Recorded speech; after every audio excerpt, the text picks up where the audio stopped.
G7 leaders face rising pushback on climate finance targets. As the G7 summit unfolds in Kananaskis, Alberta, a growing backlash against current climate finance strategies is challenging the direction of global energy policy. The Friends of Science Society has called on G7 leaders to reconsider net zero targets and associated financial frameworks, a move that reflects mounting concerns over the economic and practical feasibility of rapid energy transitions. This opposition emerges as Canada, under Prime Minister Mark Carney's leadership, seeks to position itself as an energy superpower. Against this backdrop, leaders are now navigating a complex landscape where economic growth, energy security, and climate goals increasingly intersect, and at times clash. Questions over economic viability and scientific rigor. Key voices within the opposition argue that many climate commitments rest on uncertain economic foundations. Robert Lyman, a former energy economist with decades of public service, has published a series of analyses raising doubts about Canada's ability to meet ambitious energy transformation targets. His work highlights a persistent gap between political objectives and what is achievable within current market and technology realities. One example drawing particular attention is Nova Scotia's proposed Wind West project, a 66-gigawatt offshore wind farm envisioned to supply 27% of Canada's electricity. Detractors point to grid stability risks, citing European examples where high renewable penetration led to blackouts due to inadequate conventional backup and frequency control. At the same time, the Climate Aligned Finance Act, CAFE, currently under consideration, seeks to formalize corporate commitments to net zero pathways.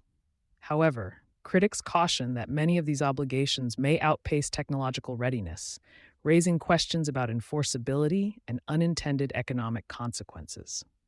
Beyond economics, some researchers are challenging the scientific assumptions behind today's climate targets. Analysts, including energy expert Vaclav Smil, argue that reaching a carbon-neutral global economy by 2050 may be infeasible given the scale of required infrastructure changes and current technological limitations. Further skepticism surrounds the temperature targets of the Paris Agreement. Detractors suggest that the widely accepted 1.5 to 2 degrees Celsius thresholds may be politically driven rather than rooted in robust scientific consensus, casting doubt on the effectiveness of costly emissions reduction initiatives. Balancing energy policy with climate objectives. The G7's energy debate is also focusing renewed attention on carbon management tools such as carbon capture and storage, CCS. While CCS is promoted as a potential pathway to achieving net zero, current analysis indicates that existing projects often fall short of cost efficiency and scalability expectations. Substantial public investment continues to be required to maintain these initiatives, raising concerns about long-term sustainability. Ultimately, the discussions in Kananaskis are likely to shape both national and international climate policy trajectories in the coming years.